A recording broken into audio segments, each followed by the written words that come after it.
Como os decía, es un movimiento, el movimiento vibratorio armónico simple, de tipo oscilatorio. ¿Eso qué quiere decir?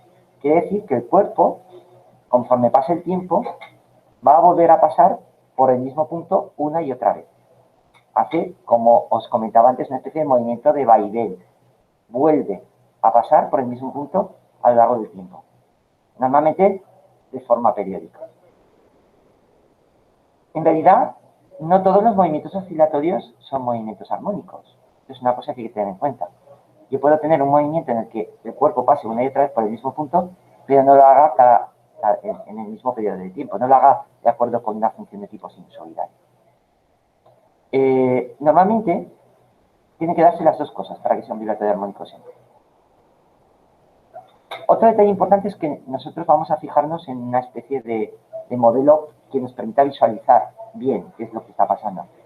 Ese modelo es el modelo de los muelles.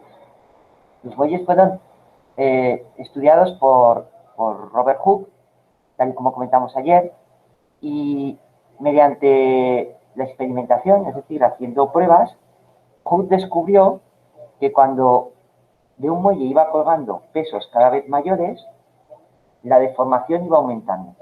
Pero no aumentaba de cualquier manera, sino que era proporcional al peso que yo ponía. Si yo pongo una determinada masa y consigo un determinado alargamiento, si multiplico por 2 la masa, el alargamiento se va a multiplicar por 2. Eso es lo que significa que es proporcional.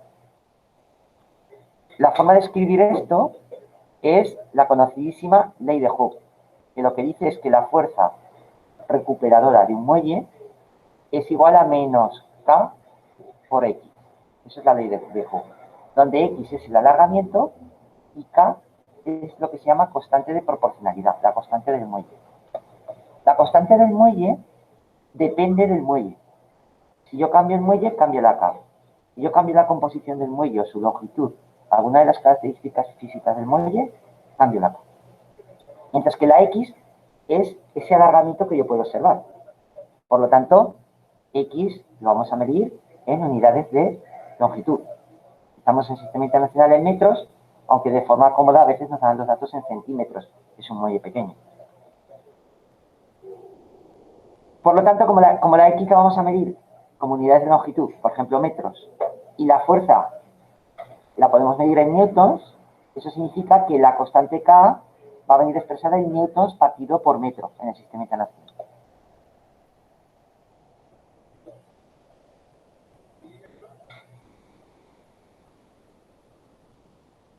¿Hasta aquí lo tenemos? Vale. Un detalle importante. De cursos anteriores nosotros sabíamos que las fuerzas, cuando nosotros aplicamos una fuerza sobre una masa, esa masa experimenta una aceleración. Eso es lo que llamamos segunda ley de Newton. La fuerza es igual a la masa por aceleración. En general, tendrían que ser vectores. La fuerza es un vector, la aceleración es un vector. En este caso, como nos estamos fijando en la masa que está situada en el extremo de un muelle y se está moviendo siempre en el mismo eje, vamos a quedarnos que es el eje X, por ejemplo, y vamos a suprimir los vectores. Nos vamos a quedar con el número, con el móvil. Luego, si por una parte tenemos que cumplir la segunda ley de Newton, fuerza es igual a masa por aceleración. Pero por otra parte, estamos aplicando una fuerza en un muelle, ambas fuerzas tienen que ser lo mismo. Podemos igualar que la masa por la aceleración de esa que está sufriendo, experimentando, tiene que ser igual a menos la constante del muelle por el desplazamiento, la elongación. ¿Hasta aquí lo veis? ¿Hace falta que os dibuje exactamente qué sería X? ¿X lo situáis? Permitidme que os lo dibuje para que no haya ninguna duda.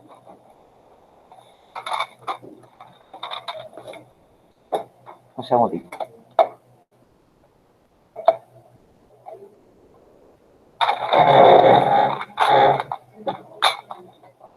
Lo que estamos hablando sería, vamos a suponerlo en horizontal, para no complicarnos mucho la vida. Yo tengo el muelle, esta es la masa, vamos a suponer que está situado sobre una superficie horizontal, pero sin rozamiento. Vamos a poner un poquito mejor. Y entonces lo que estamos viendo, vamos a suponer que en equilibrio, esta es la posición, x igual a 0 y conforme nos desplazamos, el muelle va a ocupar esta posición. Lo que va a hacer es un movimiento de este estilo, oscilatorio. ¿Lo veis? La posición que ocupa el muelle en un momento determinado es x y depende del tiempo. Conforme pasa el tiempo, esa x va a cambiar. Como tomamos como referencia la posición de equilibrio, habrá veces que la x será positiva hacia la derecha y habrá veces que será negativa hacia la izquierda. Es oscilatorio porque yo sé que si dejo pasar suficiente tiempo, el cuerpo se va a mover hasta aquí, vuelve, se retrae, vuelve, se estira y así, una y otra vez. Eso es lo típico de un muelle. Luego ponemos alguna simulación. Es importante tener esta imagen del muelle en la cabeza, porque luego todos los parámetros que van a aparecer son cosas que podemos ver en este modelo. Irene, me querías preguntar una cosa. Aquí todos los vectores no importan porque nos jugamos la masa, pero aún así cambia la dirección del muelle, o sea, del vector. Porque sí, y eso viene expresado por el signo. Cuando es positivo hacia la derecha y cuando es negativo hacia la izquierda. No es que no importen los vectores, sino que como estamos al lado del eje X, en lugar de poner que la fuerza es igual a la masa por la aceleración en general en cualquier dirección, ponemos que la fuerza en el eje X es igual a la masa por la aceleración en el eje X. Porque nos estamos moviendo siempre. Te das cuenta que el vector, este es el origen, sería algo así, vector de posición. El que sea en esta dirección positivo, el que sea en esta dirección negativo. Nos permite manejarnos con magnitudes escalares. En este caso, de esta manera. Hasta aquí, yo creo que más o menos lo tenemos bastante claro. Vamos a seguir un poquito más con la teoría. Estábamos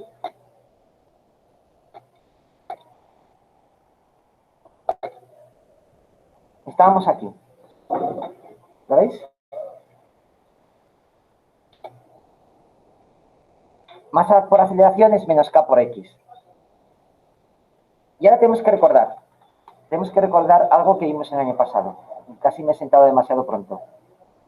¿Sabréis que la velocidad era la derivada del espacio con respecto al tiempo? ¿Sí? Vale. Si vuelvo a derivar, la aceleración podríamos escribirla como la derivada dos veces del espacio con respecto al tiempo. Era ese proceso que hacíamos de coger y volver a derivar. Derivar lo derivado. La aceleración se puede escribir como la derivada doble de x con respecto a t al cuadrado. Bueno, pues eso justamente es lo que he hecho en la expresión que teníais aquí arriba. He sustituido la aceleración por esa derivada doble. Donde teníamos a, he puesto la derivada dos veces de x con respecto a t. O sea, derivo una vez, saco la velocidad, derivo otra vez, saco la aceleración. Esto que tenemos aquí. Si dejo sola lo que era la aceleración, es decir, si cojo esta m y la paso dividiendo al otro lado, lo que observo es que la aceleración que experimenta esa masa es menos la constante del muelle partido por la masa y por x. Esta fórmula, así dicha, parece una fórmula más, pero en realidad nos está dando una información muy importante. Lo que nos está diciendo es que en el movimiento armónico simple, la aceleración es proporcional al desplazamiento. ¿Qué significa ser proporcional? Algo es proporcional a otra cosa cuando es una constante, algo que no cambia con el tiempo, por una variable. En este caso, la constante es menos k partido por m. La constante de muelle no cambia, porque el muelle es siempre el mismo en el ejercicio, y la masa tampoco la estamos cambiando. Luego, todo esto que tengo aquí, k menos k partido por m, es una constante, es como si fuera un número. Lo que sí que cambia es la x. La x va cambiando, ¿verdad? Y esto nos plantea un reto nuevo. Nunca nosotros antes habíamos estudiado movimientos en los que la aceleración no fuera constante. Nosotros, nuestra referencia de movimiento son los movimientos, los típicos problemas de cinemática del año pasado. En esos movimientos, lo más complicado que habíamos visto es que hubiera o no hubiese aceleración. Si había aceleración, era movimiento rectilíneo uniformemente acelerado, Si no la había, entonces era movimiento rectilíneo uniforme y ya está. Pero incluso en el caso más complicado, la aceleración era un número. Era 9,8, era 3, era -2. La aceleración era un número. Aquí, la aceleración cambia. ¿Y por qué cambia? Imagen.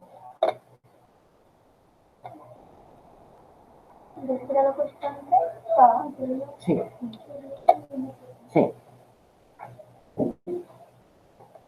Un segundico. Oh, mientras me voy a tener momentaneidad, quiero que imaginéis una persona que está con uno de estos dispositivos elásticos que hay en los gimnasios haciendo pectorales. Podéis coger como modelo, por ejemplo, a mí mismo. Así. Sé que es fácil imaginarme haciendo pectorales.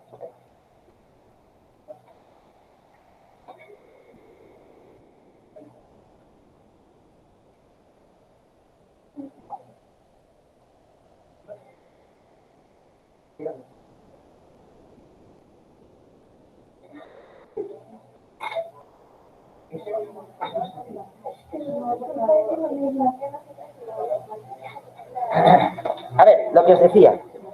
Sí, sí.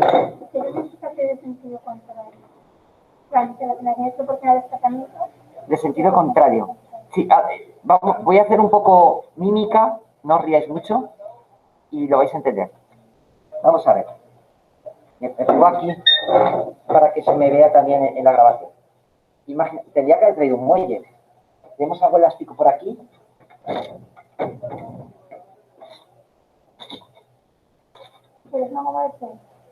Sí, pero luego es que no me podéis pasar objetos. Espera, espera. Que tengo aquí algo. Seguro que tengo algo. Tengo algo. Sí. Diréis, ¿qué lleva Antonio en el bolsillo? Pues en el bolsillo de Antonio puede pasar cualquier cosa que se me haya olvidado. Espera, que lo tengo por aquí. Un segundo. Parece el bolsillo de Doraemon. Aquí está. Un elástico. Lo tenía para sujetar. Bueno, un elástico es muelle, ¿vale? Vamos a suponer que esto está fijo aquí, ¿vale? Voy a poner el muelle más pequeño porque si no me voy a cargar el invento.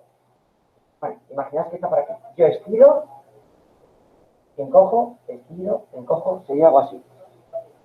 ¿Vale? Importante.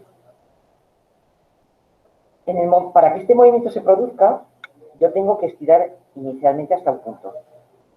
Vamos a suponer que esto no se para con el tiempo, que no pierde energía, sino que de alguna manera, en el momento que yo lo pongo en movimiento, estuviera moviéndose siempre igual, ¿vale? Si yo lo suelto, ¿hacia dónde se va a mover? Hacia aquí, ¿verdad? Se va a mover hacia aquí, va a pasar por el equilibrio, pero como lleva una cierta velocidad, va a superar el equilibrio. Hasta que no se pueden coger más. Entonces, cuando ya está encogido, en el caso del elástico no se ve tanto, como el muelle está claro, cuando tengo el muelle comprimido, llega un momento en que no puedo comprimir más y vuelvo hacia atrás. ¿Veis el movimiento? Es una especie de movimiento de Weber. ¿Por qué se opone al movimiento? Porque lo que vamos a observar en el movimiento oscilatorio es que aunque el cuerpo se esté moviendo en una dirección, están estirando de él en la otra. Siempre. Cuando el cuerpo se está moviendo hacia allá, en realidad el muelle está estirando, está frenándolo. De hecho, con el elástico se nota. Esto lo podéis hacer en casa. Yo me estoy moviendo hacia allá, pero la goma está estirando de él. Estira cada vez más fuerte. Cuanto más estirada está la goma, más fuerte es la fuerza de retracción, la fuerza que se opone al movimiento. Hasta que llega un momento en que lo frena. Porque claro, acordaos, una aceleración negativa, con ese signo menos, en un cuerpo que se está moviendo hacia allá, lo que está haciendo es quitarle velocidad. Hasta que se frena. Y cuando se frena y la velocidad vale cero, justo en el instante siguiente, ¿qué va a hacer? Regresar. Es algo parecido a lo que pasaba con una tiza. Una tiza que yo tiro hacia arriba, se está moviendo hacia arriba. Pero ¿hacia dónde actúa la fuerza? ¿Qué está frenándola? Hacia abajo, porque es la fuerza de la gravedad.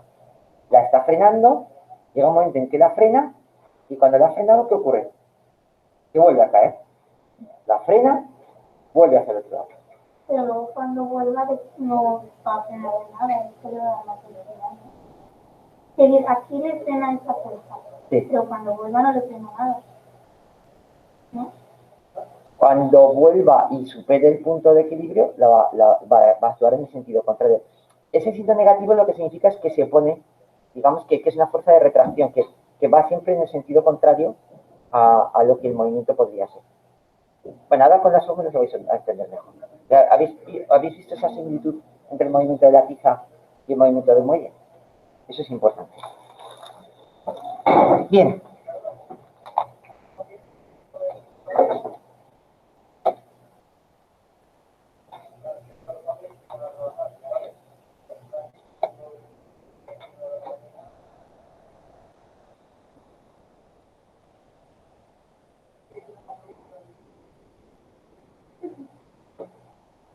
¿Cómo es ese movimiento? Imaginaos que yo le pongo un rotulador a ese bloque que está sujeto a un muelle. Y entonces ese rotulador está apoyado en la pizarra. Y la pizarra, mediante un mecanismo ingenioso, se va moviendo. En lugar de pizarra, pensar en papel con dos rollos, entonces va enrollando en un sitio y va desenrollando, de tal manera que el papel va cambiando. Esto se iría moviendo así, ¿lo veis? En el sentido del movimiento, pero el papel que está detrás iría pasando, con lo cual iríamos haciendo un dibujo en el papel. ¿Cómo sería ese dibujo? Ese dibujo lo tenéis justo aquí. ¿Lo veis? Para verlo mejor, he hecho el pequeño truco de ponerlo en el movimiento en vertical, para que podáis ver la función tal y como estáis acostumbrados a ver las funciones, eje X, eje Y. Ese rotulador haría una curva que es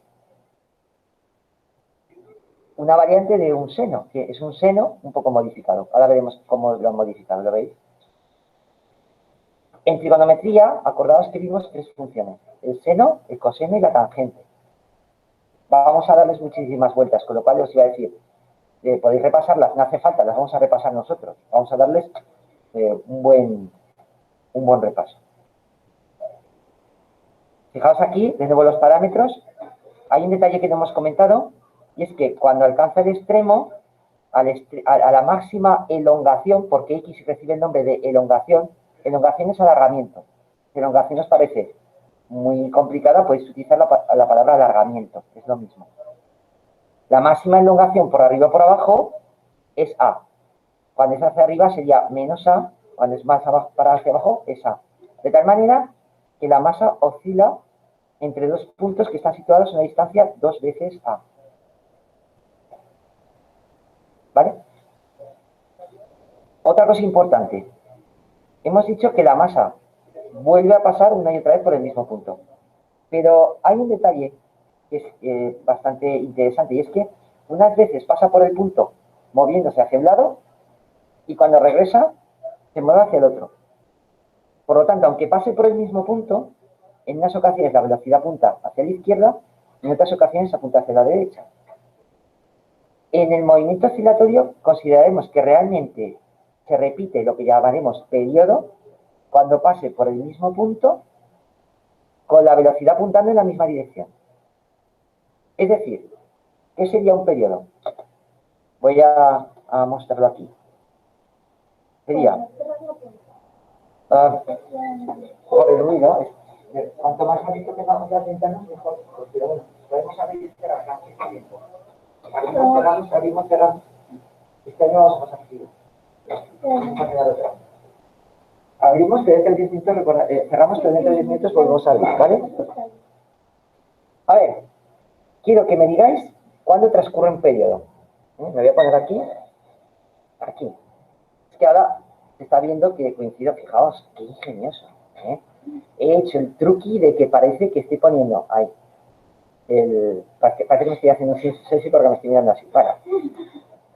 Empezamos, ¿vale? Movimiento. Voy. Vuelvo. ¿Aquí habría pasado un periodo? No. No, porque al principio la velocidad iba hacia allá y ahora cuando he regresado la velocidad va hacia allá. ¿Veis? Vuelvo y ahora sí. Ahora sí que ha pasado un periodo. Repito la jugada. Un periodo sería arriba, aquí, abajo, aquí. Ahora, desde aquí hasta aquí. Ese es un periodo. Claro, eso es muy importante porque un periodo en el movimiento representa un periodo del seno. Ahora lo veremos en la gráfica. ¿Lo veis? Pero lo que no entiendo es por qué hasta que o sea, ha dicho que va como hacia la izquierda o hacia la derecha. Claro, el muelle. Recto. ¿Qué quiere decir recto, Irene? ¿Cómo esperarías que funcionase? Así. Sí, eso es lo que estoy haciendo. No, pero estoy viendo hacia arriba y abajo. Vale, porque estoy hablando arriba y abajo porque en el modelo del dibujo lo teníamos puesto al revés. ¿Entendéis? A ver, voy a ponerlo aquí. Me dice que a veces se va hacia la izquierda y a veces hacia la derecha. Va y vuelve en este caso. Aquí. Sube, baja. Sube, baja. En este caso, ¿qué sería un periodo? Un periodo sería baja, sube hasta arriba y vuelve a bajar. Eso es un periodo. Y eso coincide aquí, que es, pasa de aquí, ¿lo veis? Hasta aquí. Si veo esto como montañitas, el periodo es cuando está en la misma posición, en esta línea, pero en la misma dirección, el movimiento, con la misma velocidad. Por ejemplo, aquí y aquí está pasando por el mismo valor de x, ¿lo veis? Todos estos puntos tienen el mismo valor de x.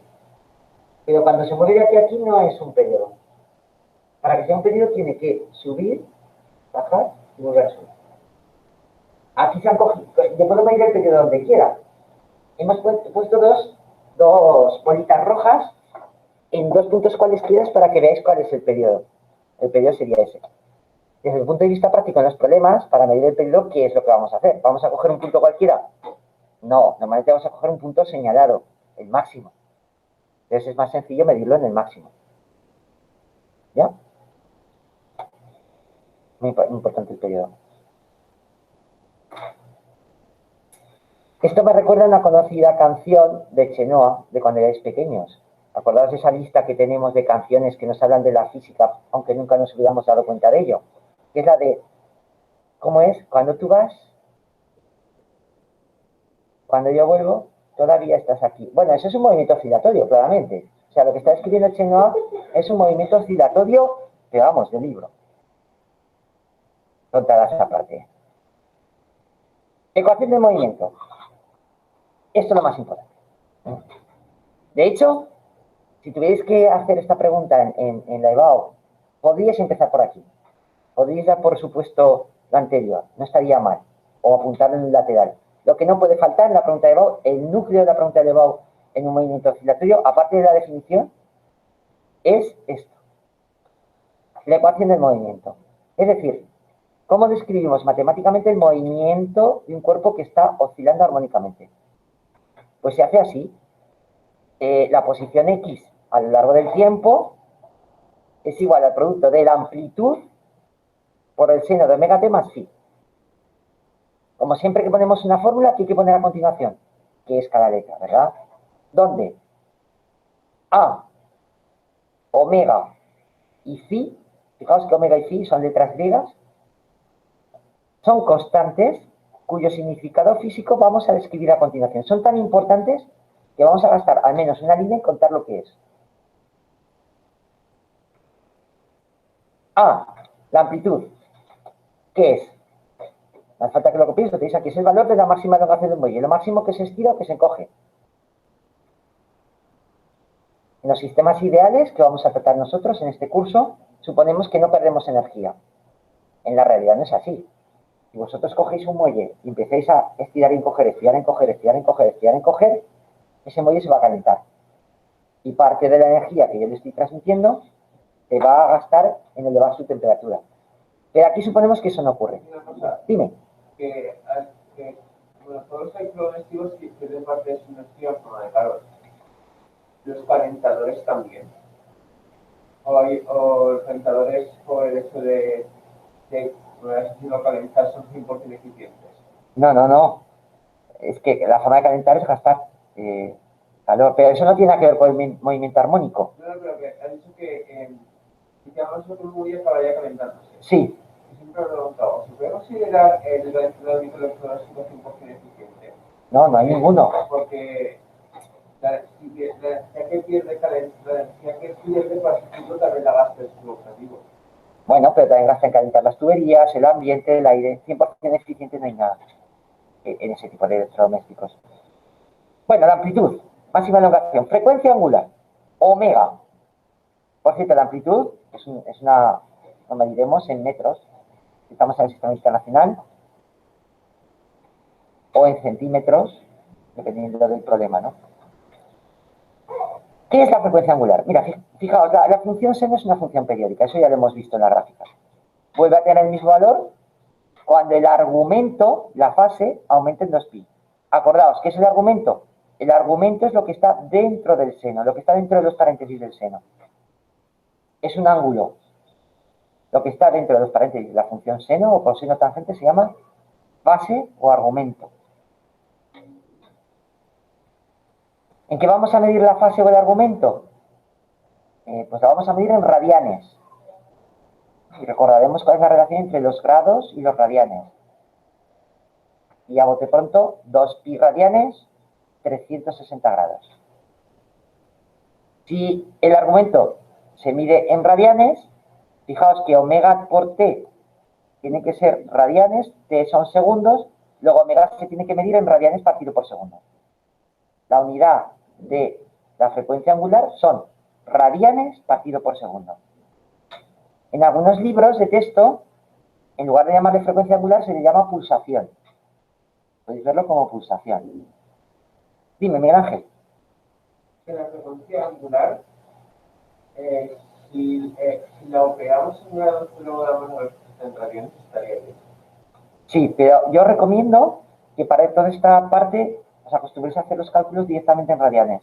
Luego daremos una serie de consejos prácticos a la hora de hacer los ejercicios, porque es una de las causas de error más frecuentes. No, es que mi calculadora es bastante antigua y no se puede pasar a radianes. No me digas. Pues necesitas una calculadora que calcule en radianes. ¿Seguro que no se puede pasar en radianes? En mi calculadora de cuando yo tenía vuestra edad, y es del año PUS, se puede pasar de grados a radianes. No, lo que me hace falta no es que tenga el modo de pasar de radianes a grados, sino que pueda operar en radianes directamente. No puede operar en radianes. La miraremos, ¿eh? Ya, luego le echaremos un vistazo. Dime. No estamos viendo que acabas de decir que era. Sí. Fíjate en esta gráfica que tenemos aquí. Si yo... vale, esta no es la gráfica adecuada porque está representando con respecto al tiempo. Espera, que lo voy a pintar en la pizarra mejor.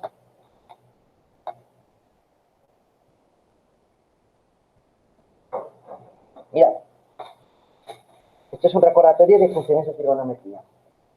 Que también en el libro pone, entrando estilo coma, el seno de la WKT y luego lo pone dentro. Sí. Imaginaos que esto es la fase, esto es el seno de phi. Podría poner X.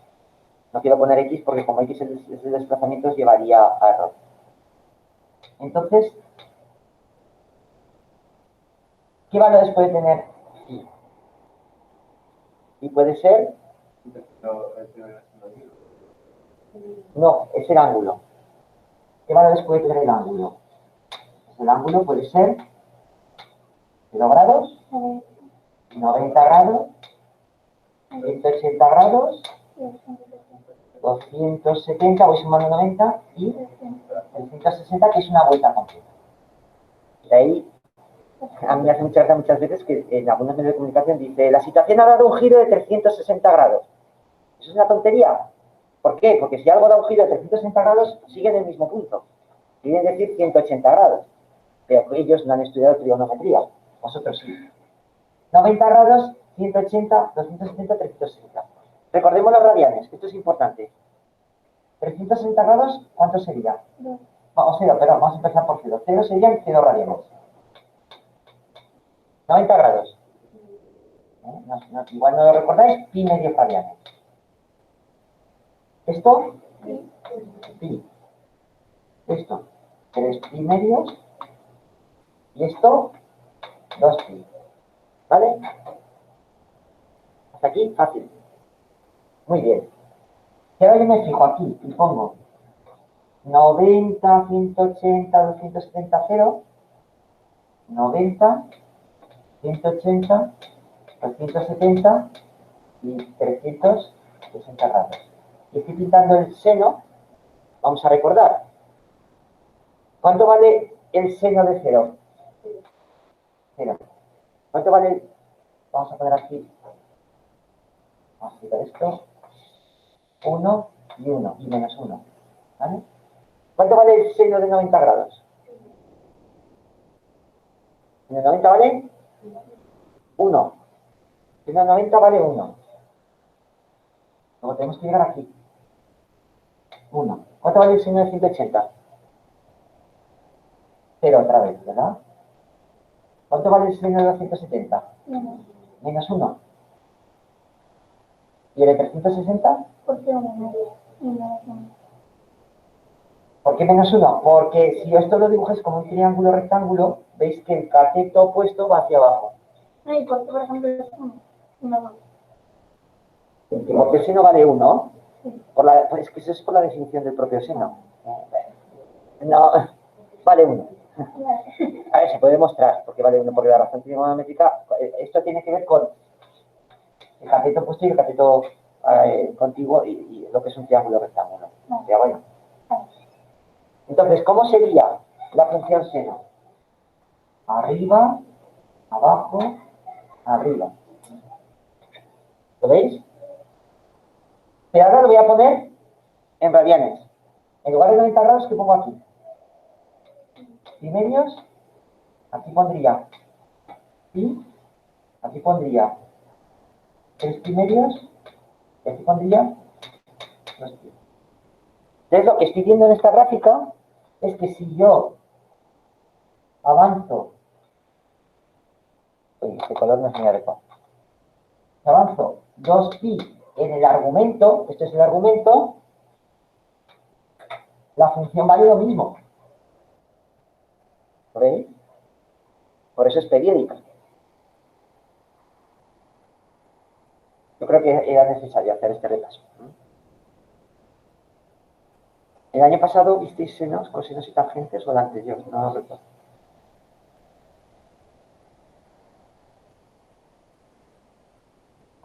Vale, entonces, ¿qué es lo que estamos viendo aquí? Lo que estamos viendo aquí, en el caso de la frecuencia angular, es que el seno de omega t va a ser igual que el seno de omega t más 2pi.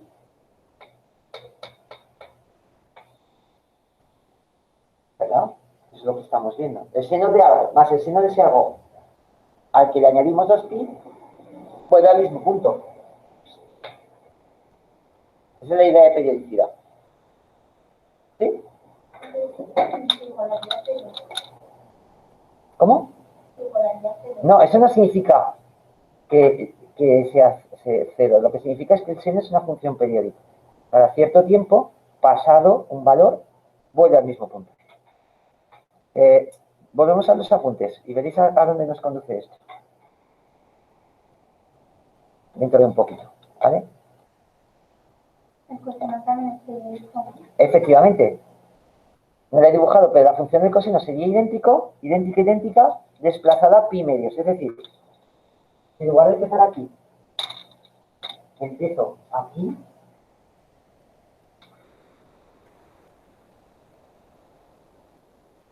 Esa figura azul sería un coseno. Está desplazado pi medios. ¿Vale? O desfasado pi medios. Por eso, veréis que en muchos libros de texto, sobre todo en anglosajones, en lugar de poner el movimiento agónico descrito en función del seno, lo describen en función del coseno. Y es exactamente lo mismo. Todo igual. Lo único que veremos es que se acumula un desfase de pi medios con respecto a nuestros resultados. Pero se puede hacer todo lo mismo. escribir en seno o en coseno es una opción, no significa nada más. Vamos a ver el tema del periodo. El periodo es muy, así como la frecuencia angular suena un poco más extraña, el periodo sí que está muy claro. El periodo es el tiempo que emplea el objeto en realizar una oscilación completa. Es decir, el ir y volver a pasar el mismo punto con la misma velocidad. La definición sería esta que tenéis aquí.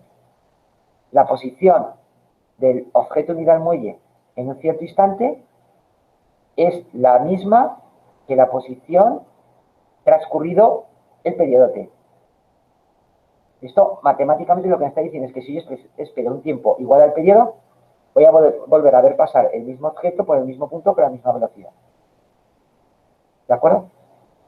Si aplicamos la definición de periodo y sustituyo x de t por lo que es a seno de omega t más phi, la fórmula que nos han enseñado, y sustituyo x de t más t grande por lo que sería, fijaos que lo que estoy haciendo es coger la fórmula original y donde tenía la t pequeña, recorto con las tijeras y pongo t más t. ¿Veis que es todo idéntico? Esto tiene que ser igual a esto. Si multiplico el omega, la frecuencia, por t, aplicando la propiedad distributiva, me quedaría a la derecha omega t más omega t grande, más phi. ¿Veis? La función seno repite su valor cuando la fase se incrementa en 2pi. Esto solamente puede ocurrir o bien cuando omega t vale 0 o bien cuando omega t en general vale 2pi. Es decir, esta igualdad que tenemos aquí obliga a que omega t sea igual a 2pi. O lo que es lo mismo, a que el periodo sea 2pi partido por la frecuencia, que es lo que todo el mundo se sabe de memoria. Vosotros a partir de ahora también lo manejaréis. El periodo y la frecuencia angular están relacionados de esta manera. ¿En qué medimos el periodo? En segundos. Porque es que se tiene que dar. La t es el tiempo general que va pasando. Es la variable tiempo. Y t grande es la cantidad de tiempo que tengo que esperar para que el cuerpo vuelva a pasar por un punto. Por ejemplo, si vuestra vida escolar fuera considerada una especie de movimiento armónico, y en cierta medida lo es, al menos es oscilatorio. ¿Por qué? Porque vuelven a ocurrir las mismas cosas cada cierto tiempo. Por ejemplo, el recreo. Llegarán las 10:35 y a las 10:35 sonará el timbre y nos bajaremos al recreo. ¿Cuánto tiempo tengo que esperar para que vuelva a ocurrir lo mismo? 24 horas. Y bueno, sábado y domingo. Bien. 24 horas, ¿no? En general. Luego, ¿cuánto vale el periodo? 24 horas. El fenómeno bajar al recreo tiene un periodo de 24 horas, porque cada 24 horas vuelve a pasar lo mismo. Hay otros fenómenos que no son en los que no se repite siempre el mismo tiempo. Por ejemplo, cuando tenéis física, pues unas veces son 24 horas y otras, más desafortunadas, son 48 incluso más. Pero no os preocupéis porque en esos días en los que no tenéis clase de física podéis ver el canal de YouTube o consultar los apuntes para que el mono no se apodere de vosotros. Qué broma, ¿verdad? No tenéis física. ¡Bien! ¿Ha quedado claro la idea de periodo? Periodo, entonces, en un problema va a ser un valor concreto. 10 segundos, 24 horas. La frecuencia f, la inversa del periodo, simplemente, es darle la vuelta al periodo. Si el periodo lo medimos en segundos, ¿en qué medimos la frecuencia? Pues en 1 partido por segundos. O, lo que es lo mismo, segundos a la menos 1. A ese tipo de unidad se le dio un nombre, en honor a un famoso científico del siglo XIX, que es Hertz. Entonces se le llama hercios. Hertz es famoso por sus investigaciones sobre las ondas electromagnéticas, en particular las ondas de radio. Vamos a repasar todas las magnitudes que hemos visto en la fórmula. La A, que era la amplitud, la omega, que era la frecuencia angular, T, que era el periodo, y F, que es la frecuencia. ¿Me queda algo en esta expresión de lo que no he hablado todavía? Sí, pero de eso hablaremos en la próxima clase, ¿vale? Voy a apagar.